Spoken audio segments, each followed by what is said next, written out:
تو اس سے پہلے آپ کو داغ دہلوی کا ایک کلام سناتا ہوں، تو اس سے بھی آپ سمجھ جائیں گے کہ مجھے کیا کہنا ہے۔ وہ لکھتے ہیں،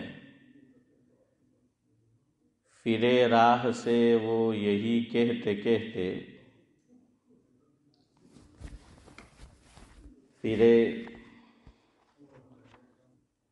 پھرے راہ سے وہ یہاں آتے آتے، کہتے کہتے نہیں، پھرے راہ سے وہ یہاں آتے آتے، اجل مر رہی تو کہاں آتے آتے۔ پھرے راہ سے وہ یہاں آتے آتے، اجل یعنی موت، اجل مر رہی تو کہاں آتے آتے۔ نہ جانا کہ دنیا سے جاتا ہے کوئی، نہ جانا کہ دنیا سے جاتا ہے کوئی، بہت دیر کی مہرباں آتے آتے۔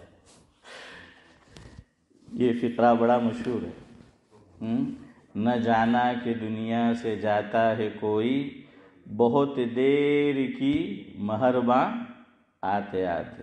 مجھے یاد آیا ایک رمضان المبارک قاری یعقوب صاحب نہنجی دامت برکاتہم، جو بولٹن میں ہوتے ہیں، آپ جانتے ہیں، انہوں نے یہاں رمضان گزارا تھا کچھ ایام، مفتی سید احمد صاحب پالن پوری رحمۃ اللہ علیہ کی معیت میں۔ ان کو مغرب سے پہلے پہنچنا تھا ہماری مسجد، لیکن ایکسیڈنٹ یا ٹریفک کی وجہ سے وہ وقت پہ نہیں پہنچ سکے، اور مجلس ہو رہی تھی مسائل کی کہ وہ پہنچے دوران مجلس۔ جب وہ داخل ہوئے پیسیج میں تو حضرت مفتی سید احمد صاحب پالن پوری نور اللہ مرقدہ کھڑے ہو گئے اور ان کو گلے لگایا، اور گلے لگاتے ہوئے یوں کہا، بہت دیر کر دی مہرباں آتے آتے۔ ہے فاروق بھائی؟ بہت دیر کر دی مہرباں آتے آتے۔ جب کوئی آدمی وقت پر نہیں پہنچتا تو اگر کسی کو شاعری کا ذوق ہے اور اس نے داغ کو پڑھا ہے تو وہ اس کا استعمال کرتا ہے کہ نہ جانے کہ دنیا سے جاتا ہے کوئی، بہت دیر کی مہرباں آتے آتے۔ یہ جو ہے وہ آپ کو خاص سنانا ہے۔ سنانے کے قابل جو بات تھی تم کو، داغنے تو ان کو کہاں ہے، لیکن اس میں ذرا ترمیم کر رہا ہوں۔ سنانے کے قابل جو بات تھی تم کو، وہی رہ گئی درمیاں آتے آتے، وہی رہ گئی درمیاں آتے آتے۔ ایک خاتون کا میسج آیا واٹس ایپ کے توسط سے، کسی اور خاتون پر انہوں نے مجھے بھیجا، ان کا مجھ سے تعلق ہے، اور کہنے لگے کہ آپ کا 2023 کا 1 جون کا بیان چاہیے، اگر آپ کے پاس ریکارڈنگ محفوظ ہو تو بھیجیے۔ اور انہوں نے یہ کہا کہ اصل میں آپ نے 30 مئی کو یا 31 جو بھی تاریخ تھی، تو اس وقت یہ کہا تھا اس مجلس میں کہ آئندہ کل کی مجلس میں یہ جو گنبد، کیا نام آگے بولو، اسی لیے میں نے بلوایا، نورانی بھائی اسی لیے بلوایا، مجھے پتا تھا، لاسٹ ویک ہی شاید میں نے آپ کو بتایا کہ صحیح جملہ کیا ہے، صحیح لفظ کیا ہے، بھول گئے سب؟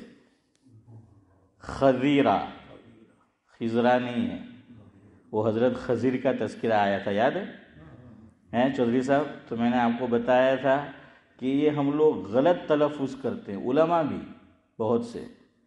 یہ صحیح لفظ ہے خا پر زبر اور ضاد کے نیچے زیر، اور لوگ اس کو استعمال کرتے ہیں خا کے نیچے زیر اور ضاد کے اوپر فتحہ زبر۔ دلیل حدیث پاک ہے، اللہ کے نبی صلی اللہ علیہ وسلم کی حدیث ہے۔ اچھا، اس کو انگلش میں کیا کہیں گے؟ گنبد خضرہ، اس کو بولتے ہیں گرین ڈوم، ہے نا؟ تو خضر گرین کو کہتے ہیں. کس کو کہتے ہیں؟ گرین کو. تو یہ حدیث ہے آقا کی کہ ان الدنیا حلوۃ خضرۃ. مفہوم یہ ہے کہ یہ جو دنیا ہے یہ بہت میٹھی اور سرسبز ہے، گرین ہے، ہریالی ہے. تو یہ خضر لفظ ہے، لیکن یہ عام ہے اور غلط ہی مستعمل ہوتا ہے. اب تو یوں بھی ہو سکتا ہے کہ اگر بولنے والا اسماعیل بھائی صحیح بولے خضر، تو شاید سننے والا باہر جا کر غلطی نکالے کہ یار مول صاحب برابر نہیں بول رہا ہے، کہ مولوی صاحب نے برابر جملہ نہیں بولا تھا، کہ بھائی وہ تو خضر بولے، یہ تو خضر ہونا چاہیے. اچھا بچے کا نام بھی رکھتے ہیں تو خضر نہیں رکھتے، بلکہ کیا رکھتے ہیں حسن بھائی؟ خضر رکھتے ہیں نا، کہ خضر نہیں ہے، خضر ہے. اور گنبد خضرا، اس کو بھی گنبد خضرا، یہ جو نعت خواں ہے وہ بھی گنبد خضرا، حالانکہ یہ صحیح لفظ ہے گنبد خضرا. تو وہ خاتون نے کہا وہ بیان چاہیے. تو پھر میں نے ڈھونڈا، تلاش کیا، تو دوسرے دن یہ بات نہیں ہو پائی تھی. اصل میں چودھری صاحب نے ایک سوال پوچھ لیا تھا حجر اسود کے تعلق سے، یاد ہے آپ کو؟ آپ نے سوال پوچھا تھا. تو انہوں نے وہ سوال پوچھا، تو میری عادت ہے کوئی سوال پوچھتا ہے تو میں ٹاپک کو روک دیتا ہوں کہ بھائی ہم تو یہیں بیٹھے ہیں، بہت وقت ہے، آگے پھر مضمون کو چلائیں گے. تو عمران بھائی کیا ہو گیا، درمیان میں وہ رہ ہی گیا، پھر چھوٹ گیا. اور یہ بات آپ کو سنانی تھی. اور یہ بات کہاں سے چلی تھی یاد ہے؟ آپ کو کہا تھا میں نے کہ یہ جو ابھی حکومت ہے، یہ جب لوگ حکومت میں آئے تو انہوں نے جتنی اسلام کی نشانیاں تھی، تبرکات تھے، سب کو کیا کرنا شروع کیا؟ مٹانا شروع کیا، منہدم کرنا شروع کیا. ان کا بڑا ٹارگیٹ تھا کہ یہ گنبد خضرا کو بھی کیا کر دیا جائے؟ گرا دیا جائے. اس وقت حکمران تھے اور حاکم تھے شاہ فیصل مرحوم. تو جب یہ بہت شور ہوا پوری دنیا میں کہ نہیں یہ عمل نہیں ہونا چاہیے، تو یہ حکومت رک گئی. یہ دیکھیں پبلک پریشر، چاہے حکومت جتنا بھی منع کرے پبلک پریشر تو آتا ہے. آج جو حالات ہے میں اشارہ کرتا ہوں خالی، یہ بھی پریشر تو پڑتا ہے، چاہے انہوں نے جون سا بھی فیصلہ لیا ہو، لیکن اس کے بعد آپ دیکھیے کبھی واک آؤٹ کریں گے، کبھی کچھ. یہ سب کیا ہے؟ پبلک پریشر ہے. یہ پبلک پریشر ہوتا ہے، تو پبلک پریشر تو پڑتا ہے. اس وقت تو پرنٹ میڈیا بھی اتنا عام نہیں تھا، الیکٹرانک میڈیا بھی نہیں، سوشل میڈیا تو آپ جانتے ہیں تھا ہی نہیں. پھر بھی یہ بات پہنچ گئی کہ سعودی حکومت یہ کر رہی ہے. تو انڈیا سے اور دارالعلوم دیوبند سے بھی اب انہوں نے اپنی ناراضگی کا اظہار کیا حکومت وقت سے کہ نہیں یہ عمل آپ نہیں کر سکتے اور آپ کو نہیں کرنا چاہیے. اس سے مسلمانوں کے دل ٹوٹ جائیں گے، دل شکنی ہوگی، ناراضگی ہوگی. اور پوری دنیا سے پریشر آیا حکومت پہ تو وہ رک گئے اور انہوں نے گنبد خضرا کو نہیں گرایا، اس قبے کو نہیں گرایا. لیکن ان کی پکی نیت تھی کہ اس کو کیا کرنا ہے؟ گرانا ہے. حج کا موقع آیا تو بادشاہ نے یہ کیا کہ انڈیا سے کچھ علماء کو مدعو کیا گیا، وہ وہاں پر پہنچے. ان میں علامہ شبیر احمد عثمانی رحمۃ اللہ علیہ بھی موجود تھے. اور جو گروہ گیا تھا بادشاہ کی دعوت پر سعودی، تو انہوں نے آپس میں علماء نے مشورہ کیا کہ جو کانفرنس ہونے والی ہے، مجلس ہونے والی ہے، بادشاہ پہلے کچھ خطاب کریں گے، کچھ باتیں رکھیں گے، اس کے بعد ان کو موقع دیا جائے گا، ہمارے اکابر کو. تو جیسے حبشہ کے اندر آپ کو پتہ ہے ابھی بھی اس کا کچھ ذکر آیا کہ جو صحابہ کرام پہنچے تھے، اور اس وقت جو بادشاہ تھا اصحمہ، جن کو نجاشی کہا جاتا ہے، تو انہوں نے بھی دربار میں بلایا. تو جو مسلمان ہجرت کر کے پہنچے تھے انہوں نے شبیر چچا آپس میں کیا کیا، مشورہ کر لیا پہلے سے کہ بادشاہ کی تقریر کے بعد اور بادشاہ کے سوال کے جواب میں کوئی کلام نہیں کرے گا سوائے ایک آدمی کے۔ اس میں فائدہ بھی ہوتا ہے، سب بولیں گے تو پھر وہ بات نہیں رہتی۔ تو وہاں ان کا انتخاب عمل میں آیا تھا حضرت جعفر طیار رضی اللہ تعالیٰ عنہ کا۔ اسی طرح یہاں پر انتخاب عمل میں آیا علامہ شبیر احمد عثمانی رحمۃ اللہ علیہ کا۔ تو چودھری صاحب نے پوچھا تھا تو پھر بات کہیں سے کہیں نکل گئی، تو وہی جو داغ دہلوی نے کہا ہے کہ سنانے کے قابل جو بات تھی تم کو، سنانے کے قابل جو بات تھی تم کو، وہی رہ گئی درمیاں آتے آتے۔ فاروق بھائی آپ کی نظر ہے اسعد اللہ صاحب تو نہیں ہے، مجھے یہ اگلا مصرع بہت پیارا ہے، مضمون سے مطابقت اور مناسبت نہیں رکھتا، پھر بھی سناتا ہوں۔ میرے آشیاں کے تو تھے دو چار تن کے، مجھے بہت پسند ہے یہ۔ آشیاں جانتے ہو؟ ہاں، میرے آشیاں کے تو تھے دو چار تن کے، چمن اجڑ گیا آندھیاں آتے آتے۔ کتنی پیاری بات کہی، میرے آشیاں کے تو تھے دو چار تن کے، چمن اڑ گیا، چمن اڑ گیا آندھیاں آتے آتے۔ اور آخری شعر ہے، نہیں ہے کھیل اے داغ یاروں سے کہہ دو، نہیں ہے کھیل اے داغ یاروں سے کہہ دو، کہ آتی ہے اردو زباں آتے آتے، کہ آتی ہے اردو زباں آتے آتے۔ بہرحال چلے، تو اب وہ خاتون نے میسج کیا تھا، میں نے ڈھونڈا تو نہیں ملا، تو آج وہی بات آپ کو سناتے۔ بادشاہ نے جو تقریر کی تھی، میں غالباً ان کے سب سوالات کے جوابات جو علامہ صاحب نے دیے تھے وہ سنا چکا تھا۔ یہ بات رہ گئی تھی کہ بادشاہ نے اپنی تقریر میں، اسماعیل بھائی ایک بات یہ کہی کہ ہم اس قبے کو جو گرانا چاہتے ہیں، گرین ڈوم کو اور گنبد خضرا کو، تو ہمارے پاس دلیل ہے، اور اس دلیل کی روشنی میں ہم گرانا چاہتے ہیں۔ تو محسن بھائی انہوں نے کیا دلیل دی؟ دلیل یہ دی کہ ایک بیعت ہوئی تھی اللہ کے نبی صلی اللہ علیہ وسلم کی حیات طیبہ میں، درخت کے نیچے، اس کا نام ہے بیعت رضوان۔ کیا نام ہے؟ بیعت رضوان۔ 26ویں پارے میں سورہ الفتح میں اللہ تبارک و تعالیٰ نے اس جانب اشارہ کیا ہے۔ اللہ رب العزت ارشاد فرماتے ہیں کہ لَقَدْ رَضِيَ اللَّهُ عَنِ الْمُؤْمِنِينَ إِذْ يُبَايِعُونَكَ تَحْتَ الشَّجَرَةِ۔ کیا فرمایا؟ لَقَدْ رَضِيَ اللَّهُ عَنِ الْمُؤْمِنِينَ إِذْ يُبَايِعُونَكَ تَحْتَ الشَّجَرَةِ، کہ درخت کے نیچے بیعت ہوئی تھی، بیعت رضوان۔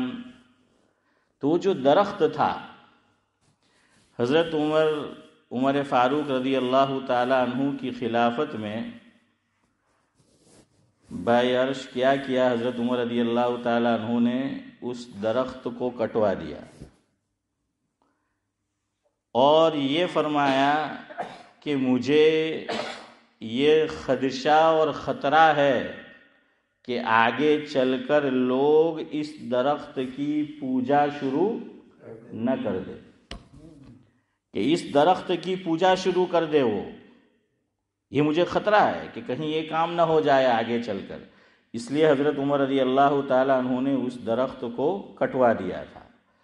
اب بادشاہ سلامت یہ کہہ رہے ہیں کہ جیسے انہوں نے وہاں درخت کٹوا دیا تھا حضرت عمر فاروق رضی اللہ تعالی عنہ نے، ہم بھی اس گرین ڈوم اور گنبد خضرا کو گرا دیں گے اور گرانا چاہتے ہیں تاکہ لوگ یہاں بھی عبادت اور پوجا پاٹ نہ شروع کر دیں۔ یہ انہوں نے دلیل دی۔ اب علامہ شبیر احمد عثمانی رحمۃ اللہ علیہ نے جواباً یہ عرض کیا، میرے اپنے الفاظ میں جس کا خلاصہ یہ ہے، ایک بات تو حضرت نے یہ بیان فرمائی، علامہ شبیر احمد عثمانی رحمۃ اللہ علیہ نے، کہ بادشاہ سلامت دین کا اگر کوئی مسئلہ تھا، چاہے لوگ ناراض ہو جائے، اللہ کے نبی صلی اللہ علیہ وسلم نے اس کی پرواہ نہیں کی کہ لوگ ناراض ہوتے رہے۔ دین کا مسئلہ ہے، اس میں لوگوں کی ناراضگی کا خیال نہیں کیا جائے گا، اور حضور نے نہیں کیا۔ لیکن کوئی اتنا اہم مسئلہ نہیں تھا اور لوگوں کی دل شکنی ہو سکتی تھی، دل ٹوٹ سکتا تھا، تو اللہ کے نبی صلی اللہ علیہ وسلم نے اس کا خیال کیا ہے۔ اور سیرت نبوی سے علامہ شبیر احمد عثمانی رحمۃ اللہ علیہ نے 2 مثال دی۔ امین بھائی کتنی مثال دی؟ 2 مثال دی۔ ایک مثال یہ کہ چاہے لوگ ناراض ہو، لیکن مسئلے کی وضاحت مطلوب تھی، آقا نے وہ عمل کیا۔ اور ایک عمل یہ بھی ملا سیرت نبوی صلی اللہ علیہ وسلم میں کہ اس کے بغیر بھی گزارا تھا، اگر وہ کام نہ کیا جاتا تب بھی گزارا تھا، اور وہ کرتے اللہ کے نبی صلی اللہ علیہ وسلم تو لوگوں کے دل ٹوٹ جاتے، دل شکنی ہوتی، لوگ ناراض ہوتے۔ پہلی دلیل اور پہلا واقعہ جو سنایا کہ چاہے لوگ ناراض ہوتے رہے۔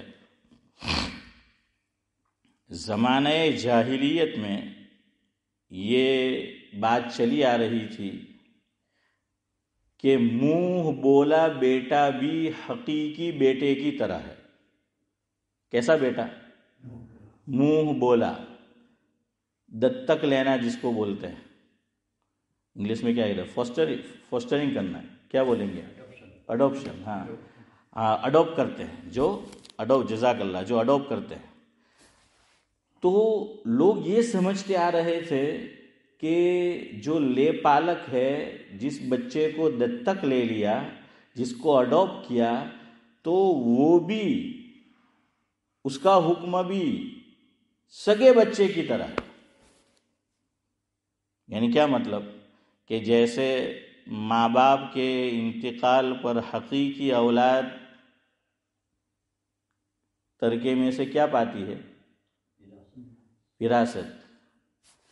حافظ صالح صاحب کیا پاتی ہے؟ وراثت۔ میراث میں سے حقیقی اولاد کو حصہ ملتا ہے، تو اسی طرح وہ کہتے تھے کہ اس کو بھی جو ہے وہ حصہ ملے گا۔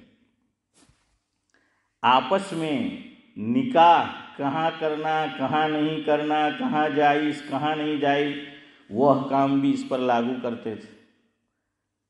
جیسے بیٹے کی وائف یعنی بہو، سسر کی، خسر کی، تو بیٹا اگر طلاق دے دے بہو کو تو باپ نکاح کر سکتا ہے؟ ارے بولو، میں پوچھ رہا ہوں۔ نہیں کر سکتا۔ ہاں، نہیں کر سکتا، باپ نکاح نہیں کر سکتا بہو سے، کہ وہ بہو رہ چکی ہے۔ تو اسی طرح یہ مسئلہ بھی وہاں تھا کہ لے پالک، دتک، اور جو اڈاپٹ کیا ہے، جس کو اس نے نکاح کیا کسی خاتون سے اور اس نے طلاق دے دی، تو اب جس نے اس کو بیٹا بنایا یعنی منہ بولے والد، وہ بھی بہو سے نکاح نہیں کر سکتے۔ حالانکہ مسئلہ اسلام میں ایسا نہیں ہے، اس لیے جی کر سکتے ہیں۔ ہاں جی، کر سکتے ہیں۔ اس لیے ایک بات یاد رکھیں یہاں پر، اب تو کم ہو گیا، یہ فاروق بھائی لوگ پرانے لوگ ہیں، شبیر چچا بھی شاید، تو شروع میں کچھ لوگوں نے اپنے بھائی کے لڑکے کو، بہن کے لڑکے کو، خاندان کے کسی لڑکے کو کہ یہ ہمارا بیٹا ہے یہ کہہ کر یو کے بلایا۔ پتہ ہے نا، ایسا ہوتا تھا۔ میرے چچا کے ساتھ بھی ہوا تھا۔ میرے چچا ہے پریسٹن میں، یوسف مارویہ، ابھی بقید حیات ہے، بیمار چل رہے ہیں، اللہ تعالیٰ صحت و تندرستی نصیب فرمائے۔ باٹلی کے اندر ایک صاحب تھے پڑھے لکھے، اسماعیل چچا دیوان، مرحوم ہو گئے لاجپور کے۔ وہ میری جو دادی ہے وہ دیوان خاندان سے، تو انہوں نے چھوٹے سے تھے 11-12 سال کے، بلا لیا تھا یہاں، اور اس وقت اتنی زیادہ پوچھ تاچھ نہیں ہوتی تھی، معاملہ مشکل نہیں تھا، بلاتے تھے. ٹھیک ہے آپ نے بلا لیا، لیکن مسئلہ یاد رکھو، اپنا نام دینا یہ حرام اور ناجائز ہے. چلو آپ نے بولانے کو تو بلا لیا، اب پاسپورٹ میں اپنا نام مت لکھواؤ، یا ایسا آپ نے کر لیا ہے تو اس غلطی کو سدھارو کسی طرح. اس لیے کہ اللہ کے نبی صلی اللہ علیہ وسلم نے روایت میں فرمایا، جس کا مفہوم یہ ہے کہ جو آدمی اپنے سگے باپ کے علاوہ اپنی نسبت کسی کی جانب کرتا ہے کہ یہ میرا باپ ہے، تو وہ اپنا ٹھکانہ جہنم میں بنا لے. یہ حدیث ہے اور پکی حدیث ہے کہ اپنے باپ کے علاوہ کسی کی جانب نسبت کی کہ یہ میرا باپ ہے، تو وہ اپنا ٹھکانہ جہنم میں ڈھونڈ لو. اچھا، یہ جس کی جانب نسبت کی جا رہی ہے باپ، یہ بھی تو جانتا ہے یہ آدمی بھی کہ وہی تو اجازت دے رہا ہے نا، وہی پرمیشن دے رہا ہے اس کو. چلے بے خیالی میں کسی سے غلطی ہو گئی، سدھار لو اس کو، کسی طرح سدھار سکتے ہو، تو یہ جائز نہیں ہے کہ کسی اور جانب اس کو منسوب کیا جائے. سمجھ آ رہا؟ بہرحال یہ تو ویسے ایک بات آ گئی تو آپ کو بتا دیا. بعض مرتبہ یہ اور ایک موقع پر ہوتا ہے، ہسبینڈ وائف الگ ہو گئے، ان کی اولاد تھی، اب وائف کو اتنی شدید نفرت ہو جاتی ہے ایکس ہسبینڈ سے کہ وہ زبان سے اس کا نام کیا لیتی، اس ایکس ہسبینڈ سے جو اس کی اولاد ہوئی ہے اس کا نام بھی وہ پاسپورٹ میں رکھنا نہیں چاہتی کہ درمیان میں وہ ایکس ہسبینڈ کا نام رکھے. اور اگر رکھا ہے اور اس عورت نے دوسرا نکاح کر لیا، دوسرے شوہر کا جو نام ہے وہ اس اپنے بچے کا نام اور ولدیت اس کے ساتھ لگاتی ہے. یہ جائز نہیں ہے، یاد رکھنا. ٹھیک ہے، آپ کو اتنی ہی چڑ ہے، میرے خیال سے اس ملک میں شاید اب والد کے نام کی اتنی ضرورت نہیں ہے، آپ ڈائریکٹ سرنیم بھی لکھ سکتے ہیں. ایسا ہی ہے فاروق بھائی؟ ارے آپ پکی بات بولنا، جی برابر پتہ ہے یا ویسے ہی ہیں؟ سوچ لو، میں نے ایسا کچھ سنا ہے، پتہ نہیں، کہ آپ نکال دیں اور ویسے ہی یہ کر لیں. لیکن بہرحال یہ مسئلہ یاد رکھیے، یہ دینی مسئلہ ہے، اس میں بہت سارے لوگ کوتاہی کر جاتے ہیں. چاہے اب میاں بیوی ساتھ میں نہیں ہے، اسلام میں نسبت بچے کی کس طرف ہوگی؟ باپ کی طرف. اسی لیے دیکھیے بعض لوگ شادی کے بعد بھی اپنی سرنیم نہیں بدلتے. پاکستان میں عمران بھائی بہت مشہور گھرانہ ہے، یہ جو پی ہے، شارٹ کٹ کیا نام، پاکستان پیپلز پارٹی، ذوالفقار علی بھٹو بڑے آدمی ہوئے ہیں اس پارٹی کے. ان کی بیٹی تھی بے نظیر کا نکاح آصف علی زرداری سے ہوا. لیکن آپ دیکھنا ان کی بایوگرافی یا جہاں کہیں بھی وہ اپنے ساتھ لکھتی تھی بے نظیر بھٹو زرداری. اس نے شادی کے بعد بھی اپنی سرنیم نہیں ہٹائی. کیا لکھتی تھی وہ؟ بے نظیر بھٹو زرداری. ابھی اس کا جو بیٹا ہے، نام بھول رہا ہوں، کیا نام ہے اس کا؟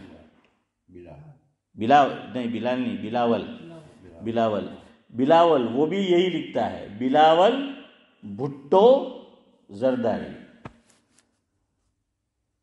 اب اگر نکاح کے بعد کوئی خاتون اپنی سرنیم تبدیل نہ کرنا چاہے، اسلام اس کو فورس نہیں کرتا، رہنے دے، کوئی بات نہیں، جو پرانی سرنیم رکھنی ہے.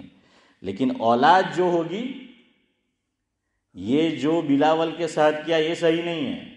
یہ اب کدھر ہے؟ بے نظیر نے جو کیا ٹھیک ہے وہ اس کا، لیکن بچے کا صحیح نہیں ہے. بچے کا تو اب یہی ہے، بچے کا کہاں بھٹو آ گیا. سمجھ آیا نا؟ ہاں، تو اسی طریقے سے جو ہے وہ معاملہ ہے. کوئی خاتون یہ چاہے کہ نہیں میں اپنی پرانی سرنیم وہ یوز کروں گی، تو کوئی بات نہیں. یہ ہمارے بڑوں نے اس لیے کیا کہ وہ پرانے سرنیم کو نکال دیا. عورت کے ذہن میں یہ بٹھانا ہوتا تھا کہ اب تو نکاح کر کے جا رہی ہے تو یہ مرتے دم تک یہ ساتھ کیا کرنا ہے؟ نبھانا ہے. کہ اب تیری یہ سرنیم بھی ختم، اسی لیے بڑے بوڑھے کہا کرتے تھے، ہیں فاروق بھائی کیا فرماتے تھے کہ بھائی ڈولی میں بیٹھ کر گئی ہے، کس میں بیٹھ کے نکلنا؟ جنازے میں۔ کھٹولی بولتے تھے، کیا بولتے تھے اس کو؟ کھٹولی، کہ ڈولی میں گئی ہے، کس میں نکلنا؟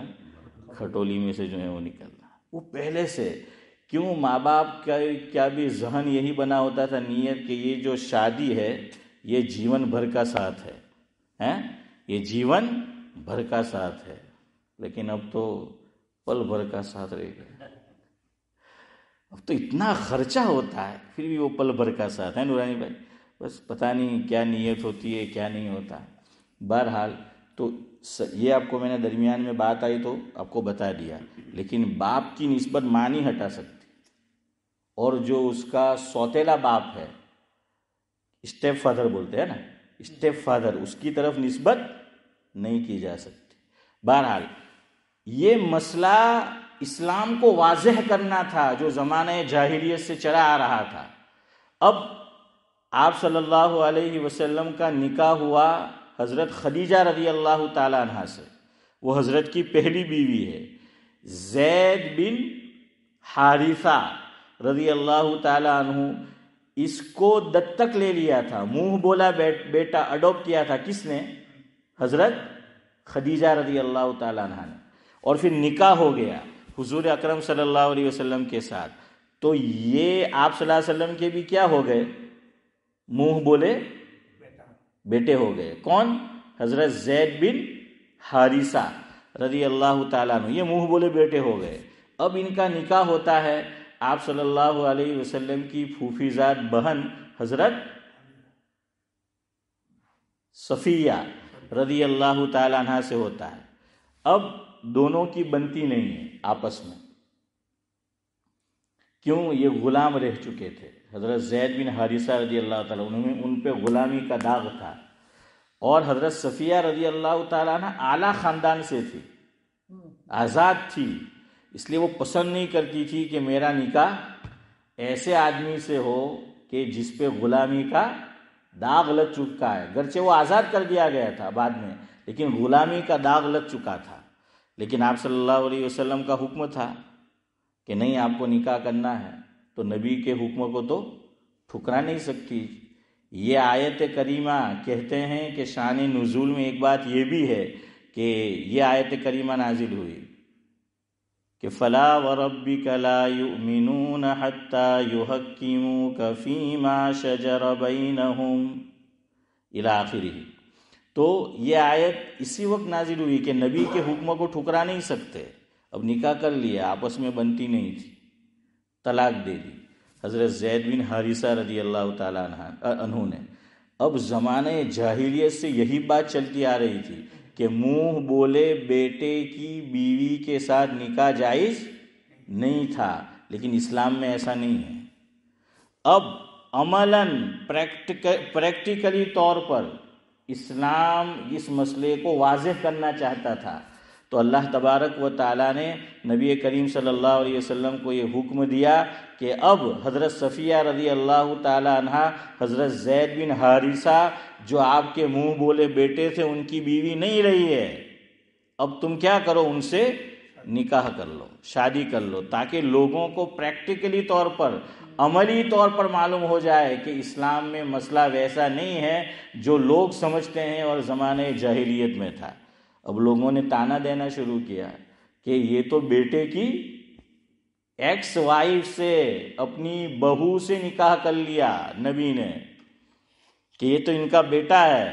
اللہ تبارک و تعالیٰ نے قرآن کریم میں آیت اتاری کہ ما کان محمد ابا احد من رجالکم ولکن رسول اللہ وخاتم النبیین، کہ آپ صلی اللہ علیہ وسلم کسی کے باپ نہیں ہیں، یعنی زید بن حارثہ رضی اللہ تعالیٰ عنہ کے، ان کے وہ والد نہیں ہیں، حقیقی والد نہیں ہیں، وہ نکاح کر سکتے ہیں۔ خیر، یہ مجھے آپ کو سمجھانا ضروری تھا، تو اگلی وہ ڈوم والی بات آپ کو سمجھ میں آئے گی۔ تو علامہ شبیر احمد عثمانی رحمۃ اللہ علیہ نے فرمایا کہ دیکھیے، حضور اکرم صلی اللہ علیہ وسلم نے یہاں کوئی شرم محسوس نہیں کی، یہ نہیں سوچا کہ لوگ کیا باتیں کریں گے، لوگ کیا کہیں گے، کہتے رہے، کرنے دے، لوگوں کو جو بات کرنا ہے وہ کرے۔ اسلام کا جو صحیح مسئلہ تھا، جو صحیح بات تھی، لوگوں کے سامنے اس کو واضح کر دیا۔ پھر دوسری مثال دی، حضرت عائشہ رضی اللہ تعالی عنہ فرماتی ہے، مفہوم ہے کہ نبی کریم صلی اللہ علیہ وسلم کے ساتھ وہ بیٹھی ہوئی تھی۔ آپ صلی اللہ علیہ وسلم نے فرمایا کہ عائشہ، اے حمیرہ، میرا دل یہ چاہتا ہے کہ میں کعبۃ اللہ کی یہ جو تعمیر ہے اس کو شہید کروا دوں، اور حضرت ابراہیم علیہ السلام نے جیسی تعمیر کی تھی، جس کا تذکرہ پہلے پارے میں ہے سورہ بقرہ میں، آپ جائیں گے ابھی، اللہ تعالیٰ سب کو لے جائے اور وہاں جس طرح حاضری دینا چاہیے اس طرح لے جائے، آمین، تو دیکھنا حتیم کا حصہ باہر ہے، حتیم کا حصہ، میں بس اب ختم کرنے لگا ہوں، 5 منٹ زیادہ سے زیادہ انشاءاللہ، حتیم کا حصہ باہر ہے۔ حضرت ابراہیم علیہ السلام نے جب کعبۃ اللہ کی تعمیر کی تو یہ حتیم کا حصہ بھی وہ شامل تھا، وہاں پر تعمیر بنی ہوئی تھی، عمارت ایسی بنائی گئی تھی کہ حتیم کا حصہ شامل تھا۔ پھر اس کو گرا دیا گیا اور حتیم کے حصے کو باہر چھوڑ دیا گیا۔ تو حضرت عائشہ رضی اللہ تعالیٰ عنہ فرماتی ہیں کہ نبی کریم صلی اللہ علیہ وسلم نے فرمایا، میری چاہت یہ ہے کہ میں یہ کعبۃ اللہ کی عمارت کو شہید کروا دوں، اور جیسے میرے جد امجد حضرت ابراہیم علیہ السلام نے کعبۃ اللہ کی تعمیر کی تھی، یعنی حتیم کا حصہ بھی میں شامل کر لوں۔ لیکن اے عائشہ، تیری قوم نئی نئی مسلمان ہوئی ہے، تیری قوم نئی نئی اسلام لائی ہے، اگر میں یہ عمل کروں گا تو ان کے دل ٹوٹ جائیں گے، وہ ناراض ہوں گے، ان کو برا لگے گا، تو اس لیے میں ان کی دل شکنی نہ ہو، اس لیے اس کو شہید نہیں کرتا، جیسا ہے ویسا ہی رہنے دیتا ہوں۔ اب دیکھیے، یہ کوئی ایسا مسئلہ نہیں تھا جیسا وہ نکاح والا مسئلہ، ٹھیک ہے، حتیم شامل ہے تو ٹھیک ہے، نہیں ہے تو ٹھیک ہے، تو حضور نے یہاں کس کا خیال کیا کہ لوگوں کی دل شکنی نہ ہو، دل نہ ٹوٹے، ناراض نہ ہو، اور تیری قوم نئی نئی جو ہے وہ مسلمان ہوئی ہے۔ علماء یہاں فرماتے ہیں کہ اچھا ہوا اللہ کے نبی صلی اللہ علیہ وسلم نے یہ نہیں کیا۔ کیوں؟ آج کل لوگ بڑی شان سے کہتے ہیں، اور کہنا بھی چاہیے کہ بھئی ہم تو حتیم کو چھوڑو، وہ بات بعد میں، کہ ہم تو کعبۃ اللہ کے اندر گئے، ہمارے لیے دروازہ کھولا گیا ہے، ایسے خوش قسمت ہیں کہ جو جاتے ہیں۔ تو ہمارے ایک استاد فرماتے تھے کہ آپ بھی فخر سے کہو کہ کوئی بات نہیں، ہم بھی گئے ہیں۔ کیوں؟ جو حتیم کے اندر داخل ہو گیا، گویا وہ کعبۃ اللہ میں داخل ہو گیا، اور اس میں تو میں اور آپ، ہر آدمی جو آرڈینری آدمی ہے وہ بھی وہاں جو ہے وہ جا سکتا ہے اس حصے کے اندر۔ تو اس حصے میں اور آپ پہنچ گئے تو گویا ہم کہاں پہنچ گئے؟ ارے بولو، کعبۃ اللہ میں پہنچ گئے۔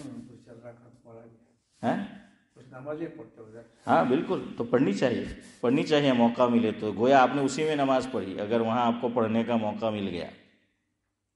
تو علامہ شبیر احمد عثمانی نے ایک یہ بات رکھی، ابھی گفتگو پوری نہیں ہوئی ہے، اور دیکھیے جس کو ماننا ہو، ماننے کے جذبے کے ساتھ بیٹھا ہو تو بادشاہ بھی مان لیتا ہے بات، عام آدمی کی، لیکن جس کو ماننا ہی نہ ہو، پہلے سے نیت کر کے بیٹھے ہیں کہ سامنے والے کی دلیل میں دم بھی ہے لیکن ہمیں اس کا دم نکالنا ہے، نہیں مانیں گے، تو پہلے سے جو نیت بنا لیتا ہے نہیں ماننا، تو پھر ایسے آدمی کو آپ جتنی صفائی دو، جتنی دلیلیں دو، جتنی باتیں کہو، سب بیکار ہے۔ کیوں؟ پہلے سے اس نے اپنا مائنڈ سیٹ کر لیا ہے، مائنڈ بنا لیا ہے کہ ہمیں ماننا ہے ہی نہیں۔ لیکن یہ بادشاہ ایسا نہیں تھا، بادشاہ کے دل پر علامہ شبیر احمد عثمانی رحمۃ اللہ علیہ کی تقریر کا بہت اثر ہوا، اور بادشاہ نے کہا کہ مجھے تو آپ کی بات سمجھ آ گئی ہے۔ کیا فرمایا؟ مجھے آپ کی بات سمجھ آ گئی ہے، اب میں اس مسئلے کو ریفر کرتا ہوں، ٹرانسفر کرتا ہوں، کس طرف؟ اپنے علماء کی طرف۔ اب آپ کو ان کے ساتھ بات کرنی ہے، جس طرح آپ کی بات نے مجھے متاثر کیا اور میری سمجھ میں آ گئی ہے، علماء کی سمجھ میں بات آ جائے گی میرے، تو میں اس عمل سے رک جاؤں گا. اب وقت ہو گیا ہے تو مجھے بھی رک جانا چاہیے. تو دیکھیے یہاں بھی بہت سے مسئلے اس ملک میں بھی ہے.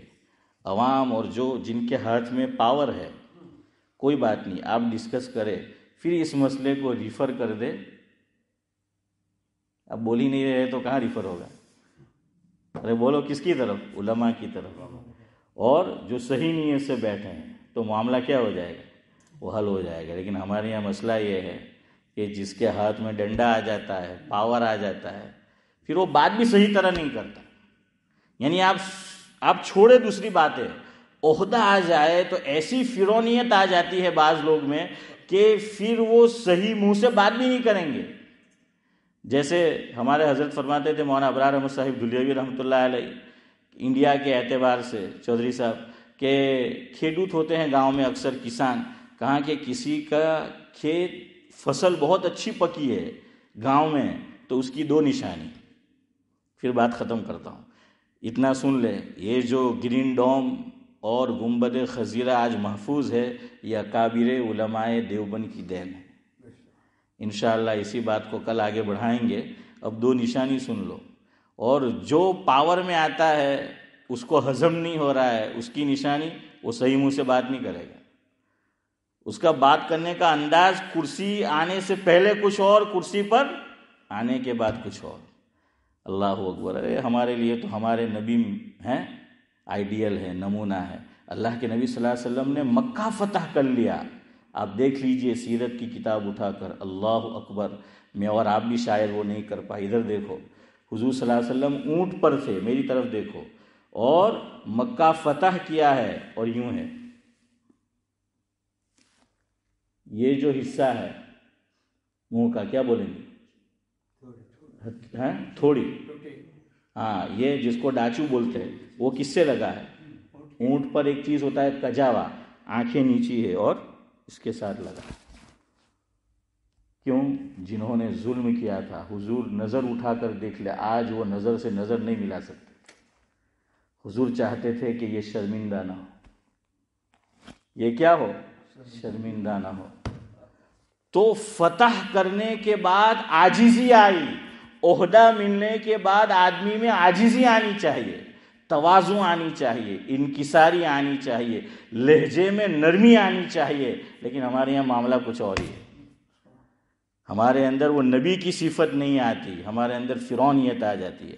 کرسی نبیوں کو بھی ملی ہے، اللہ والوں کو بھی ملی ہے، حکومت وغیرہ ہیں، اور فرعون کو بھی ملی ہے. اب مجھے اور آپ کو فیصلہ کرنا ہے کہ آپ کرسی پہ بیٹھ گئے، چاہے کسی تنظیم کے آپ بڑے ہیں، آپ کو نبی کا فالوور بننا ہے، ان کی اتباع کرنا ہے، یا فرعون کی اتباع کرنا ہے، وہ آپ کے اوپر ہے. اور فرعون کی اتباع کی، دنیا میں آپ نے ظلم کر لیا، اپنے انڈر میں جو کام کر رہے ہیں، اللہ کو تو جواب دینا ہے. بہرحال تو حضرت 2 نشانی، فاروق بھائی سن لو پھر ختم کرتے ہیں. ذرا ہنسی کی بھی بات ہے کہ فرماتے تھے کہ گاؤں میں کسی کی فصل زیادہ پکی ہے تو اس کی 2 نشانی. میری طرف دیکھو. ایک نشانی ہے کہ اب تک سیدھی ٹوپی پہنتا تھا. عمران بھائی اب کیسے پہنے گا؟ محسن بھائی، حضرت فرماتے تھے گاؤں میں وہ پرانے تو ایک ٹوپی ایسی ہو گئی. دوسرا، اب تک بیڑی اور سگریٹ ادھر دیکھو ایسے پیتا رہتا.